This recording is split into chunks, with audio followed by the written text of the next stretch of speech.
Çin lideri Avropa İttifaqına müttəfiqlik təklif edib. Çin Xalq Respublikasının sədri Xi Jinping Pekində İspaniyanın baş naziri Pedro Sanchez'la görüşü zamanı bildirib ki, Avropa İttifaqı və Çin Birləşmiş Ştatların təzyiqlərinə qarşı birgə mübarizə aparmalıdır.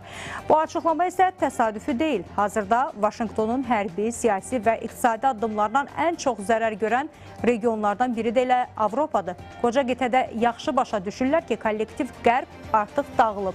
Trump onları yarı yolda qoyub. İndi yeni bazarlar və yeni müttəfiqlərə ehtiyac var. Bütün bunların fonunda indi maraqlıdır. Qoca qitənin nümayəndələri Pekinin təklifini qəbul edəcəkmi? İttifaqdan hansı ölkələr Çinlə əməkdaşlığa daha çox üstünlük verə bilər? Avropa və Çin əməkdaşlığının nə kimi faydaları olacaq? Birləşmiş Ştatlar bu həmlə qarşısında hansı addımlar ata bilər? Əməkdaşlarımızın araşdırmasını təqdim edirik.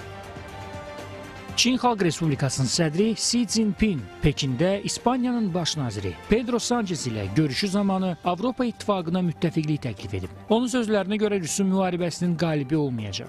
Əgər bir ölkə özünü bütün dünyaya qarşı qoyarsa, o sonda tamamilə təcrid olunacaq. Xi Jinping həmçinin qeyd edib ki, Pekin və Avropa İttifaqı dünyanın ən böyük iqtisadi güclərindən biridir və hər iki tərəf iqtisadi qloballaşmanı və azad ticarəti dəstəkləyirlər. Pekinin daha əvvəl yox, məhz indi belə bir əməkdaşlıq təklif etməsi Trumpın apardığı siyasət nəzərə alındıqda başa düşüləndir. Belə ki, Trump Çinə amansızcasına tariflər tətbiq edir. Paralelində isə Avropaya tariflərlə bağlı 90 gün möhlət verir. Proseslər başlayandan bəri soyuqqanlılıqla hərəkət edən Pekin rəhbərliyi də Vaşinqtonun içərisində olduğu vəziyyəti başa düşərək qoca qitəyə əməkdaşlıq təklif edir. Bununla da Çin bir növ həm Avropa İttifaqına, həm də Birləşmiş Ştatlara Pekinsiz dünya iqtisadiyyatının məhv olacağı mesajını verir. Trump bu tarif müharibəsi ilə Çini zəiflətmək istəyirdi, ancaq əksinə olur. Əgər Trump geri addım atmasa, hesab edirəm ki, bu müharibədə elə Amerika olacaq. Trump bugün verdiyi əmri sabah geri oxuyur. Necə ki, Avropa ölkələrinə və Azərbaycana qarşı tətbiq etdiyi tarifi də 90 gün hələlik saxlayıb. Eyni zamanda əgər bu tarif müharibəsini belə ardıcılığını aparsa, hesab edirəm ki, Çin daha güclü çıxacaq.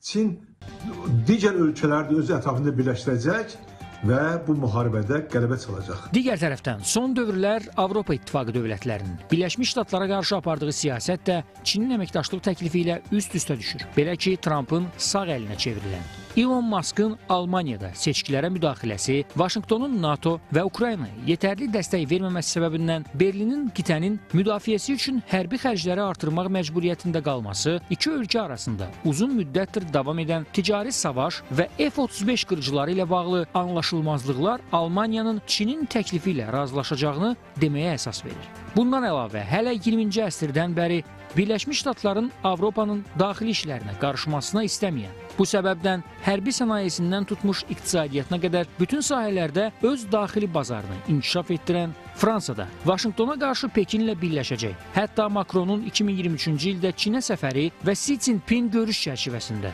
Avropa İttifaqının Pekinlə iqtisadi əlaqələrini gücləndirməli olduğunu və Birləşmiş Ştatlara qarşı ortaq addımlar atmaları barədə çıxışı da bunu bir daha sübut edir. Təbii ki, Avropa İttifaqının iki iqtisadi nəhəngi Fransa və Almaniyanın Birləşmiş Ştatların əməllərindən bezməsi fonunda Çinlə yaxınlaşması həm iqtisadi, həm də böyük hərbi müdaxilə ilə üz-üzə qalan Niderland, Polşa, İtaliya kimi ölkələrin də planlaşdırılan yeni əməkdaşlığa qoşulması səbəb ola bilər. Bütün bu baş verənlər isə sözsüz ki, Birləşmiş Ştatların başlatdığı iqtisadi savaşın kəskinləşəcəyini göstərir. Hal-hazırda Birləşmiş Ştatlar və Çin arasında olan bu iqtisadi mübarizədə Çin Avropanı daha çox öz tərəfindən çəkmək istəyir. Təbii ki, bu nə dərəcədə real olacaq, bunu zaman göstərəcəkdir. Ancaq təbii ki, Birləşmiş Ştatlar 90 gün ərzində Avropaya olan rüsumları hələ ki dayandırmışdır.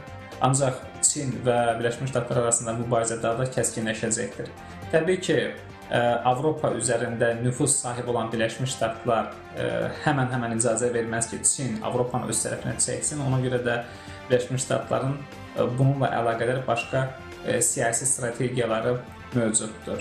Hal-hazırki vəziyyətdə isə bu mübarizə daha da şiddətlənəcəkdir və Çin ABŞ-dan, Birləşmiş Ştatlardan asılı olmaq niyyətində deyildir. Qeyd edək ki, Avropa 20-ci əsrin əvvəllərində də iqtisadi, siyasi və buna bənzər bir çox problemlə üzləşmiş. Nəticədə 2-ci Dünya müharibəsi baş vermişdi. Soyuq müharibə, Ukrayna, Yaxın Şərq və Asiya qitəsində baş verən hadisələr 3-cü Dünya müharibəsinin başlamasına səbəb olmasa belə, görünür 2-ci Dünya müharibəsindən sonra böyük gəlir əldə etmək istəyən Amerika Birləşmiş Ştatları yenidən bütün gücü əlinə almaq istəyir.